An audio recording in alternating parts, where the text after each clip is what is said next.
보셔서 어떠세요? 우습죠, 여러분들은. 근데 여러분 안 그럴 것 같습니까?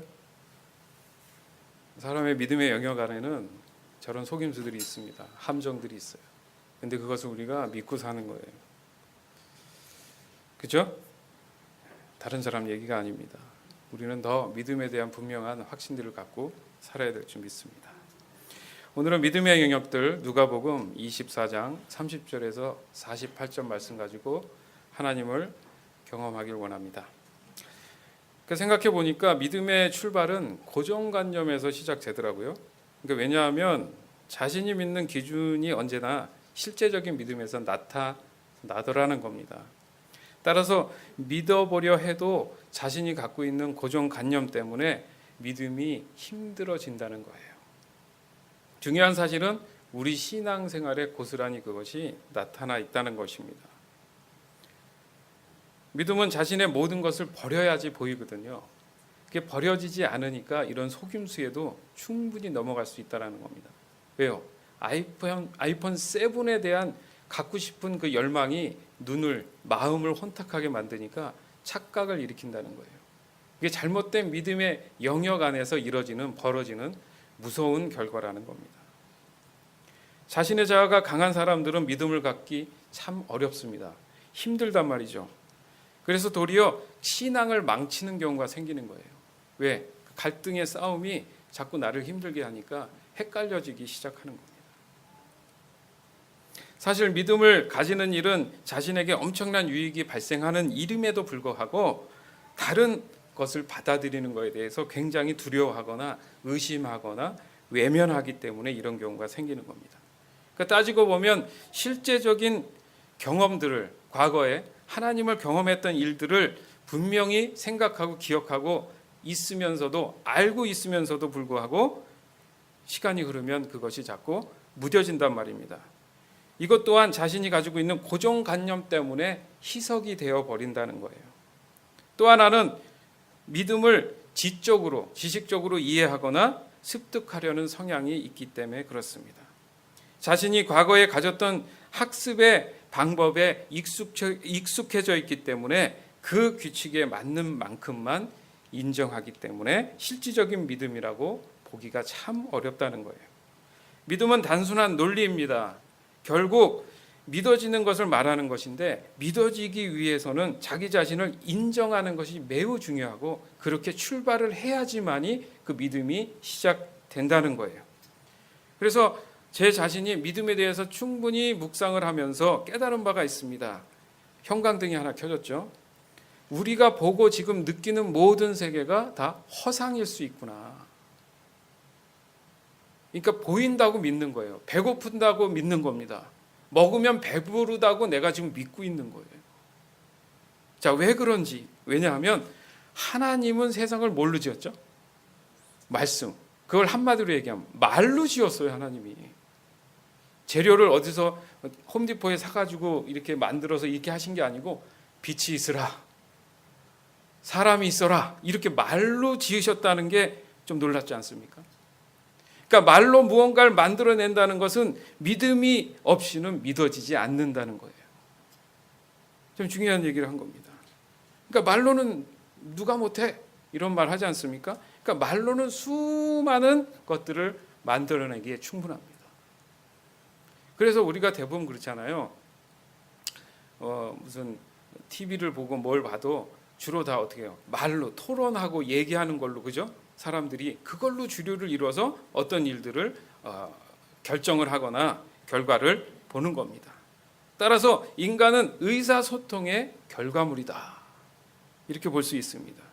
이것은 언어를 통한 성장을 얘기하는 거예요. 말에 대한 권세에 대한 것들은 야고보서를 보면 우리가 잘 알 수 있습니다. 그만큼 말은 무서운 능력을 가지고 있는 거예요. 자, 이 차원에서 본다면 우리의 오감에서 경험하는 이 모든 세계는 실질적으로는 없는 허상이지만 존재하는 믿음의 결과물이라는 거예요. 이해되십니까? 판토마임 아세요? 판토마임. 왜? 그 앞에 그 공연장에서 보면 벽이 없는데 꼭 벽이 있는 것처럼 사람이 옆으로도 가고 이렇게 하잖아요. 그렇죠? 마치 차가 없는데 내가 운전하는 것처럼 보이고. 왜 사람들은 그런 상상을 했을까? 분명히 존재하지 않지만 존재한다고 믿는 마음을 가지고 그것을 표현한 겁니다. 이 세상이 그렇게 돼 있지는 않은가 우리가 곰곰이 생각할 필요가 있어요. 그것이 우리가 믿는 그 믿음의 영역을 해석하는데 굉장히 많은 도움을 줄 수 있다는 겁니다. 따라서 성경에 보면 겨자씨만한 믿음만으로도 믿어질 수 있는 결과물들을 볼 수 있다 이렇게 얘기하잖아요. 그 작은 믿음 하나 가지고도 저 산을 옮겨서 바다에 던질 수 있다 이렇게 말씀하고 있지 않습니까? 근데 그게 말이 안 되는데도 불구하고 하나님은 하실 수 있다라는 걸 보면 분명히 믿음의 영역은 우리가 생각하는 그 차원 이상의 다른 영역이 있다라는 거예요. 인간의 영역 안에는 착각, 착시, 망상, 환상 등등의 수많은 경우에 믿음의 영역들이 존재하고 있습니다. 잘못된 영역의 믿음 안으로 들어가면 본인들만의 세상에 빠지는 거예요. 그 세계에 빠진 거예요. 그래서 정신질환이라고 우리들은 그냥 손가락질 하지만 그들은 그걸 믿는 거지 않습니까? 이것은 아주 짧은 하나님의 믿음의 영역을 맛보는 것은 맞습니다. 그러나 그들은 하나님의 믿음 안에서 있지 않기 때문에 잘못된 믿음의 영역에서 혼란스러워하고 있는 거예요. 그러면 그들만 그러느냐? 아닙니다.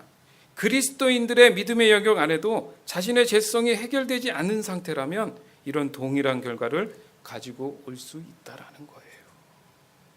신앙생활을 영적인 전쟁이라고 표현하는 것은 바로 믿어보려는 몸부림 아니에요? 사실은 솔직히 합시다. 그렇죠? 믿음을 지키기 위한 거예요. 또 내 믿음을 확인하기 위한 거란 말입니다. 그렇죠? 믿어보려는 몸부림이라는 얘기예요. 쉽게 얘기해서.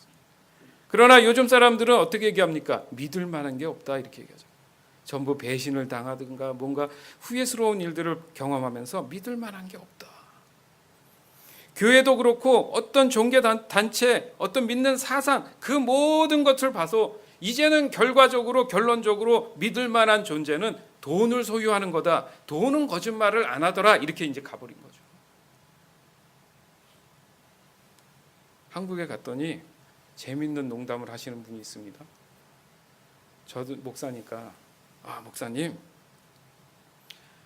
12달이 있지 않습니까? 그중에 주일이 일요일이 5개 있는 달이 있지 않겠습니까? 예, 그렇죠. 네 번 있는 것보다 5번 있는 달은 목사님 대목 보시는 날이네요. 이렇게 얘기하죠. 왜요? 헌금이 더 많이 들어오니까. 그분은 농담 반 진담 반으로 얘기했지만 저는 가슴이 아팠어요. 상상도 못하는 믿음의 영역으로 얘기를 하시는 거야. 어떻게 그런 발상을 하지? 그러나 그것도 어떤 영역이기 때문에 얘기를 하더라는 거죠. 저는 답을 아예 안 했습니다. 왜? 답할 가치도 없는 얘기예요. 그건. 내가 어떻게 뭘 설명할 수 있겠어요? 그분은 그걸 믿고 있는데 왜요? 그 가치관의 고정관념은 뭐에 있습니까? 물질에 있어요. 돈에 있기 때문에 모든 게 다 해석이 그렇게 되는 거야. 우리의 인생이 그럴 수 있습니다. 내가 신앙생활을 하고 있고 믿음 생활을 하고 있지만 내 주체가 뭐냐에 따라서 믿음의 영역은 완전히 다른 부분이라는 거예요.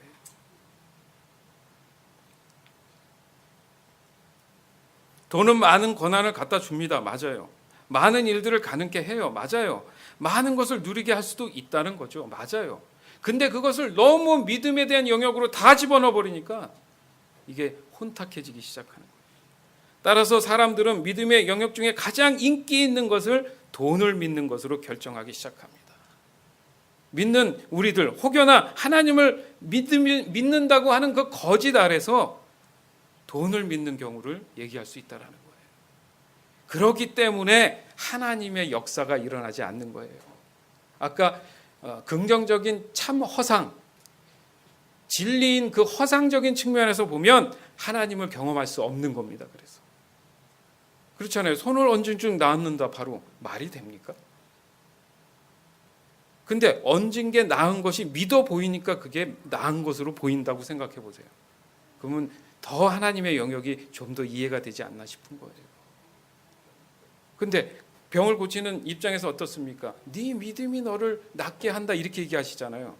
그러니까 낫는 게 보여지고 내가 믿어지면 바로 그 자리에서 역사가 일어난다는 거예요. 요게 믿어지지 않기 때문에 삶이 힘들다 이 얘기입니다. 오늘 본문 말씀해 보니까 제자들이 그런 모습이에요. 분명히 많은 시간을 참 믿음이신 예수님과 함께 지냈습니다. 그 순간에도 제자들에게 나타나서 옆에서 물어보지 않습니까? 함께 대화를 나누고 있어요. 자신들이 분명히 그것을 옆에서 경험하고 있음에도 불구하고 믿음의 영역 밖에 예수님을 두다 보니까 아무리 눈앞에 있고 경험을 해도 보이지 않더라는 거예요. 우리가 그럴 수 있는 거예요. 예수님 옆에 계신데도 나는 예수님 얘기를 하고 있는 거야. 얼마나 황당한 경우입니까? 이런 유머가 어디 있어요? 믿음의 영역에 대한 연구들을 더 해야겠지만 아주 간단한 결론을 내리면 믿음의 영역은 수동성이 없다라는 거예요. 100% 능동적이어야 된다는 겁니다. 그래서 믿음은 들어야지만이 난다 이거. 들음에서 난다는 말을 이해가 잘 안 되면 들려야지 그것이 믿음이 생긴다 이렇게 이해를 하란 말이죠. 아, 이제는 좀 들려. 예전에 안 들렸는데 이제는 좀 들리는 것 같아. 그게 뭐예요? 이제는 이해하는 것 같아. 이렇게 돼야 된다. 같은 말씀 설교를 한 번 들어서 안 되는 거예요. 그러니까 계속 반복해서 듣다 보면 마치 그 진국 나오듯이 뼈에서 아주 좋은 그 국물이 나오듯이 깨달음이 점점 증폭이 되는 겁니다.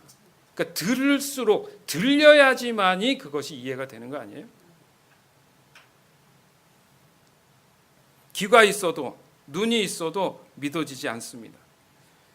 자신이 믿으려는 이유를 스스로 열어보려 그 노력들, 열정이 있지 않으면 그 믿음의 영역은 열리지 않는다는 거예요.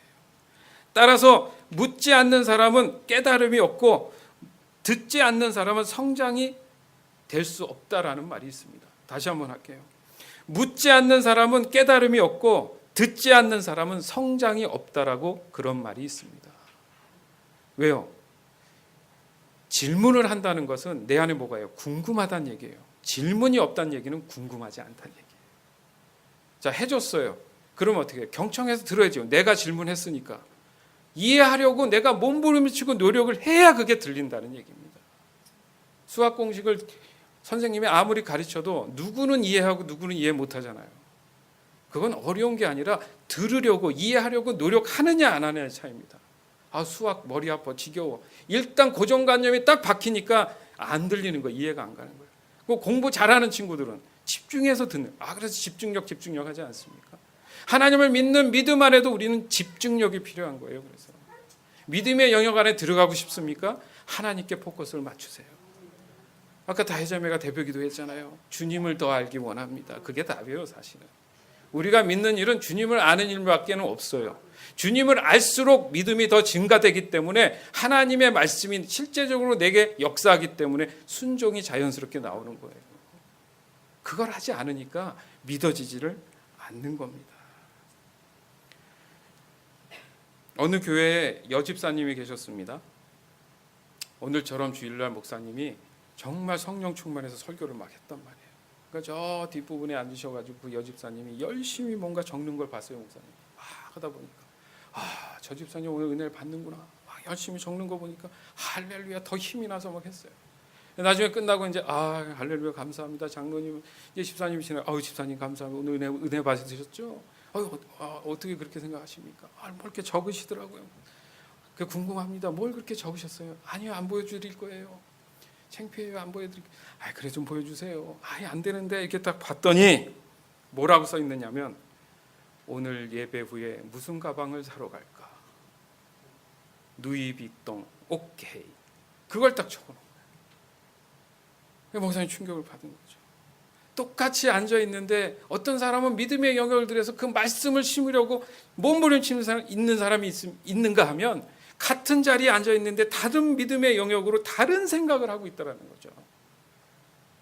겉에서 봤을 때는 똑같이 뭔가 믿음의 영역 안에 있는 것 같아도 각자의 생각 안에는 지금 이 시간에도 지금 이 순간에도 다른 생각하는 사람 혹시 있습니까? 그 사람은 그걸 믿고 있는 거야 지금. 그러나 이 귀한 시간 예배하는 이 시간 안에 집중해서 주님을 알기 원하는 사람들은 분명히 그 믿음의 영역 안으로 100% 들어갑니다. 왜 예배 와서 손해보고 가요? 주님한테 들어가서 주님의 어떤 그런 삶의 모든 것들을 맡기는 역사가 일어나서 가야지. 그러면 내 삶의 믿음 가운데에 하나님이 하실 일들을 경험하며 살아가는 거 아닙니까? 왜 그 후회할 그런 일들을 하냐 이거죠. 또한 믿음의 영역이 한 번 열린다고 해서 지속되는 것은 아닙니다. 그래서 믿음은 영역 싸움이다 이렇게도 표현한다는 거예요. 영역 싸움 있잖아요. 왜 그런 거? 믿음을 이걸 놓칠 수도 있고 잃어버릴 수도 있고 찾을 수도 있고 이런 몸부림이 바로 영적인 전쟁이라는 거예요. 과연 여러분 안에는 얼마나 많은 믿음의 영역들을 가지고 있습니까? 또 그 영역들이 존재하고 있습니까? 믿음의 출발은 분명히 하나였습니다. 하나님이죠.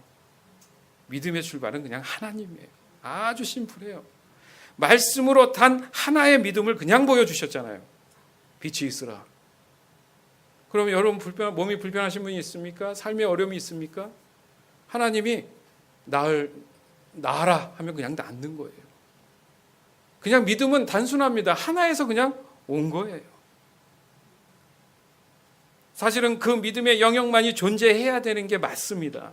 그죠? 그러나 그 영역에서 이탈된 것이 바로 에덴 동산에서 이탈돼 버린 거예요. 그 안에만 있어야 되는데 믿음의 영역이 이탈되면서 다른 모든 보이는 육체의 모든 삶도 다 이탈이 돼버렸다는 겁니다. 그러나 수많은 믿음의 영역들이 인간의 심령 안에 들어오면서 고달픈 삶의 고민 가운데 살아가는 것을 경험하기 시작하는 거예요.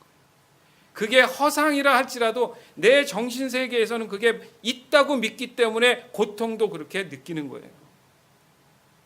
그런 거 있잖아요. 왜? 내가 정말 다른 생각에 빠져 있으면 누가 때려도 안 아프다니까? 맞죠? 그런 경우 있잖아요. 아무리 때려도 안 아파.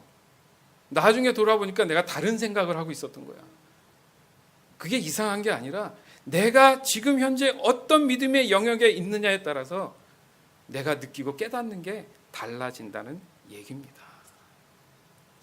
누가복음 24장 16절에서 20절.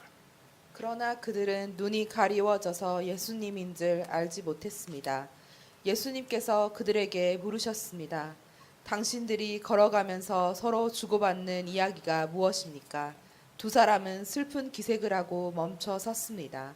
그 가운데 글로바라는 사람이 예수님께 대답했습니다. 당신은 예루살렘에 다녀오면서 최근에 무슨 일이 일어났는지 모른단 말이요? 예수님께서 그들에게 물으셨습니다. 무슨 일입니까? 제자들이 말했습니다. 나사렛 예수님에 관한 일인데 그분은 하나님과 백성 앞에서 행동과 말씀에 능력이 있는 예언자이셨습니다. 그런데 대제사장들과 우리 지도자들이 그분을 죽게 넘겨주어 십자가에 못 박았습니다. 아멘.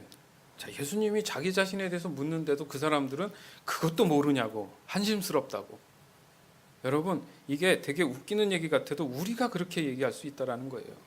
왜 그러냐면 제자들의 믿음의 영역은 인간의 눈에 보이는 영역 안에서 예수님을 이해하려고 했더니 예수님이 안 보인 거예요.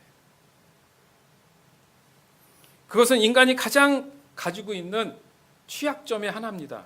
약한 부분의 하나란 말이에요. 그들은 예수님에 대한 기대감이 충분히 있었어요. 맞아요.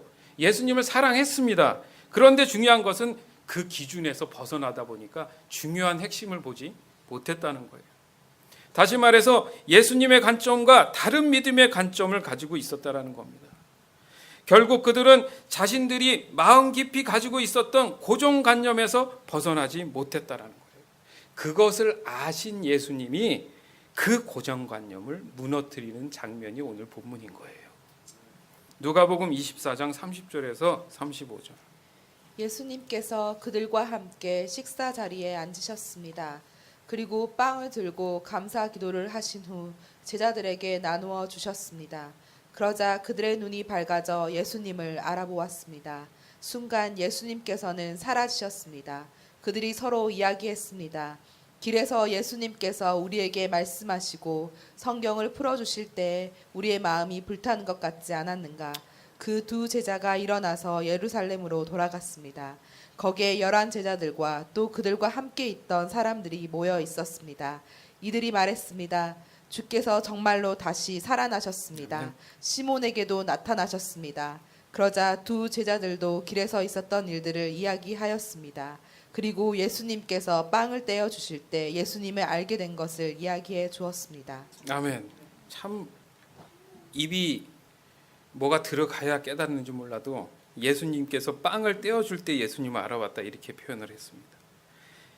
예수님은 하나님의 믿음의 영역을 지금 오픈해 주신 거예요. 그 열쇠가 바로 빵을 들고 감사 기도를 하신 후에라고 지금 표현이 되어 있어요. 그러니까 즉 영적인 믿음의 양식을 취해야지만이 그 믿음의 영역이 열린다는 거예요. 그걸 우리는 말씀이라고 하잖아요. 자, 다시 돌려볼게요. 하나님은 뭘로 지었어요? 말씀, 말로. 그러니까 말의 권세가 무서운 거예요. 그러니까 그 말이 믿어짐으로 들려짐으로 믿음이 성장하는 겁니다. 아멘. 예수님은 언제나 우리의 삶과 함께 하십니다. 믿으십니까? 그리고 이렇게 우리들에게 다가오시는 거예요. 제자들처럼. 자, 여기서 중요한 게 뭐라고요? 내가 반응하느냐 안 하느냐가 중요한 거예요.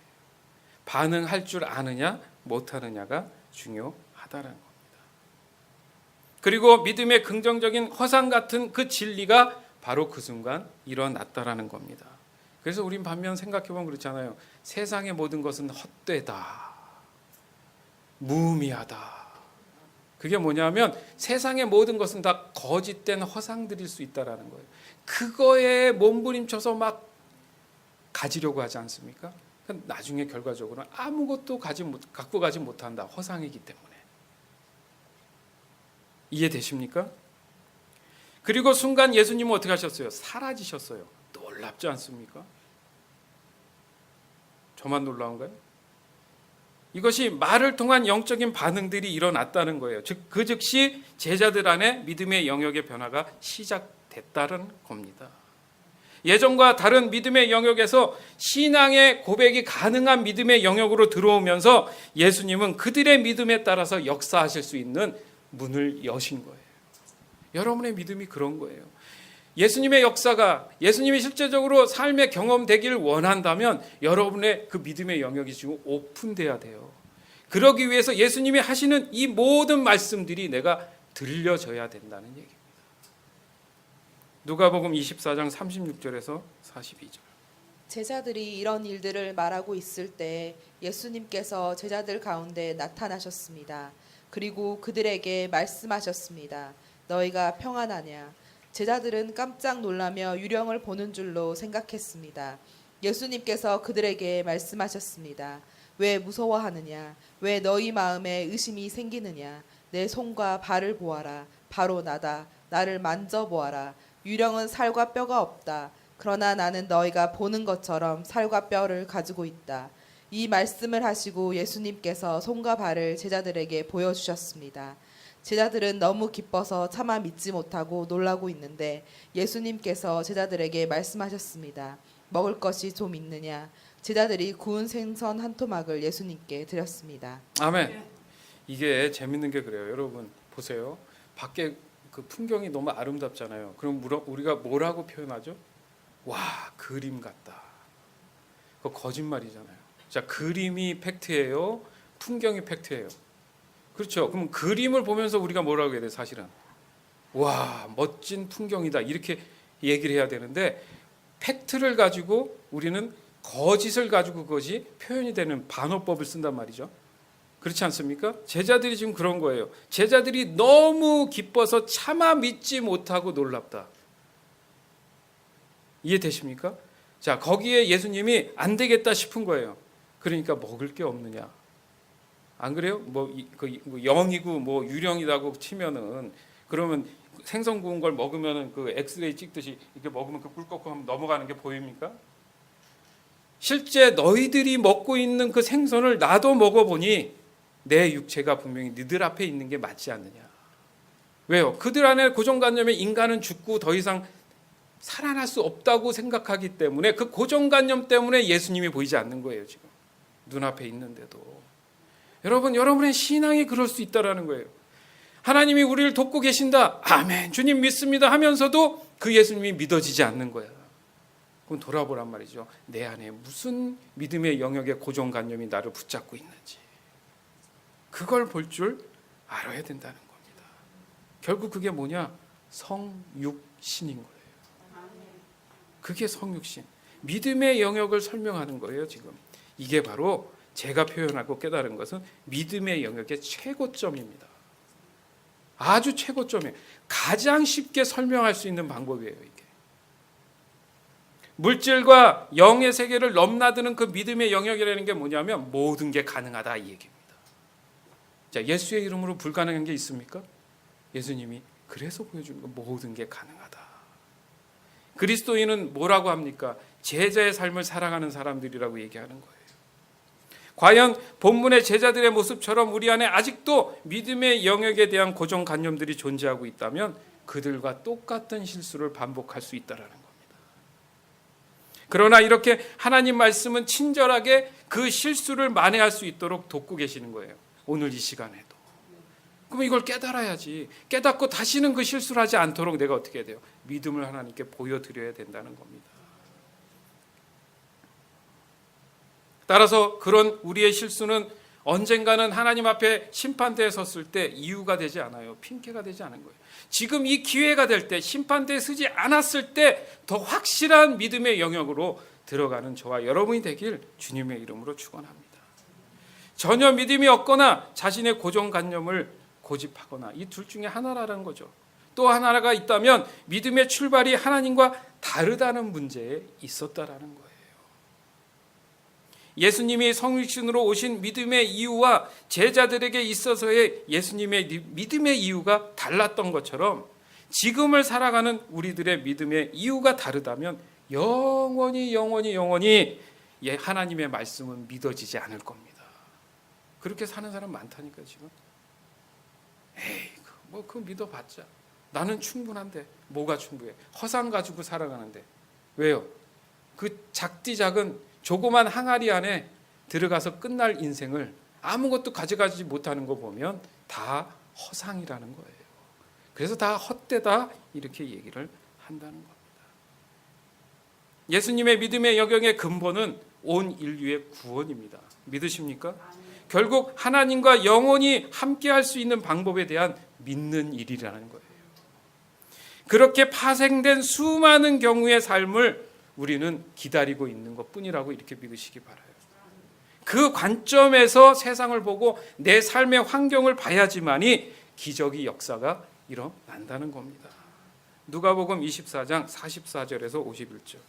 그리고 제자들에게 말씀하셨습니다. 내가 전에 너희와 함께 있을 때 너희에게 한 말이 이것이다. 모세의 법과 예언서와 시편의 나에 관해 쓰여진 모든 것들이 반드시 이루어져야 한다고 말했다. 아멘. 그리고 예수님께서 제자들의 마음을 열어 성경을 깨닫게 해주셨습니다. 예수님께서 제자들에게 말씀하셨습니다. 이렇게 기록되어 있다. 그리스도가 고난을 당하고 3일째 되는 날에 죽은 자들 가운데서 일어날 것이다. 예루살렘으로부터 시작하여 모든 민족에게 그리스도의 이름으로 죄를 용서받는 회개가 전파되어야 할 것이다. 너희는 이 일의 증인이다. 보아라, 내 아버지께서 약속하신 것을 너희에게 보낸다. 그러므로 너희는 높은 곳에서 오는 능력을 입을 때까지 이 성에 머물러라. 예수님께서 제자들을 베다니로 데리고 가셨습니다. 그리고 손을 들어 제자들을 축복하셨습니다. 예수님께서 제자들을 축복하시면서 그들을 떠나 하늘로 들려 올라가셨습니다. 아멘. 예수님은 오르락 내리락 하늘에 내려왔다가 육체로 왔다가 지금 그런 모습을 보이지 않습니까? 이것이 믿어지는 그 영역 안에 우리가 어떻게 하면 들어갈 수 있을까? 그게 믿는 일이에요. 45절에 예수님께서 제자들의 마음을 열어 성경을 깨닫게 하셨다. 모든 것이 가능할 수 있는 것은 말씀을 통해서만 가능하구나. 그것을 이 시간 깨닫기 바랍니다. 말씀 보는 것에 게으르면 안 된다는 얘기예요. 어떻게든 이해가 되든 안 되든 붙잡고 말씀 가운데 살아가시길 주님의 이름으로 축원합니다. 그리스도인들은 삶에서 벌어지는 수많은 믿음의 갈등들을 예수님이 주시는 믿음의 영역으로 해석하고 적용할 줄 알아야 된다는 얘기예요. 따라서 하나님의 말씀을 믿기 위해서는 많은 희생이 따르는구나, 이것을 인정하세요. 도망가지 말고 직면하세요. 그래서 예수의 이름으로 그것을 돌파해 나가시길 바랍니다. 그리스도인의 믿음의 영역은 어느 곳에 가든지 복음을 전하는 사역입니다. 즉 부활을 믿으며 예수님의 이름으로 죄사함을 받고 새로운 생명을 받는 일을 전하는 일이라는 거예요. 그것이 진정한 믿음의 영역 안에 머무는 것임을 믿으시기 바랍니다. 누가복음 24장 52절에서 53절. 제자들이 예수님께 경배하고 크게 기뻐하며 예루살렘으로 돌아왔습니다. 그리고 그들은 늘 성전에 머물면서 하나님을 찬양하였습니다. 아멘. 이 시간 하나님을 찬양합니다. 제자들의 삶이 바뀌었어요. 그들이 하는 말이나 행동이나 생각이 조금 전과 180도 바뀌었습니다. 믿음의 영역이 열리는 순간 바뀐 거예요. 그들은 그들 안에 있었던 믿음의 영역들을 모두 싹 정리했습니다. 그리고 단 하나의 믿음의 영역만을 인정하고 받아들이고 살아가기 시작했다라는 거예요. 사랑하는 여러분, 지금 우리의 삶도 그렇습니다. 이 증거들을 우리가 들었잖아요. 그렇죠? 들렸죠? 그럼 이 증거들을 보면서 즉각적으로 반응하며 변화돼야 될 줄 믿습니다. 이것이 하나님이 그토록 바라고 원하시는 우리를 향한 믿음의 영역이 됨을 여러분 스스로가 신앙으로 고백하는 그런 귀한 시간이 되기를 주님의 이름으로 축원합니다. 누가복음 24장 24절에서 26절. 우리와 함께 있던 사람들 중에 어떤 사람들이 무덤으로 달려갔는데 그 여자들이 말한 대로였고 예수님을 볼 수 없었다는 것입니다. 그러자 예수님은 그들에게 말씀하셨습니다. 너희는 어리석고 예언자들이 말한 것을 더디 믿는구나. 그리스도가 이 모든 고난을 받고 그의 영광에 들어가야 할 것이 아니겠느냐. 아멘. 지금은 우리 주 예수 그리스도의 은혜와 하나님의 극진하신 사랑과 성령의 교통하심이 사랑하는 귀한 성도들 머리 위에 이제로부터 영원토록 함께 있을지어다. 아멘. 이 시간 함께 기도하기 원합니다. 여러분 안에 믿음의 영역들이 너무나 산재되어 있다면 회개하셔야 돼요. 다 버려야 됩니다. 그 영역들 때문에 진정 하나님이 원하시는 믿음의 영역을 얻지 못하고 있는 거예요. 그 영역을 믿지 못하고 있는 겁니다. 여러분 이 시간 깨달았다면 다 부셔버리고 내려놓읍시다. 그리고 주님 앞에 그 정결하고 깨끗하고 거룩한 믿음의 영역을 달라고 간절히 이 시간 기도하길 원합니다. 기도합니다. 귀하신 아버지 하나님, 맞습니다 주님. 내 안에는 너무나 혼탁스러운 믿음의 영역들을 아버지 가지고 있음을 고백합니다. 그러고 신앙생활을 한다고 아버지 나는 당당하게 사람들 앞에 섰습니다. 예배자라고 믿었습니다. 아버지 그렇지 않습니다. 삶의 어려움이 오고 비가 오고 눈이 오면 불만스러웠고 힘들었고 괴로웠고 분노했습니다. 아버지 그것은 하나님의 영역 안에 들어가지 못했던, 하나님을 신뢰하지 못했던 일들이었습니다. 오늘 이 시간 깨달았습니다. 믿음은 단순한 논리였습니다. 하나님만이, 그 말씀만이 아버지 나의 믿음을 더 증폭시킴을 깨달았습니다. 주님 이 시간 깨닫게 하여 주시옵소서.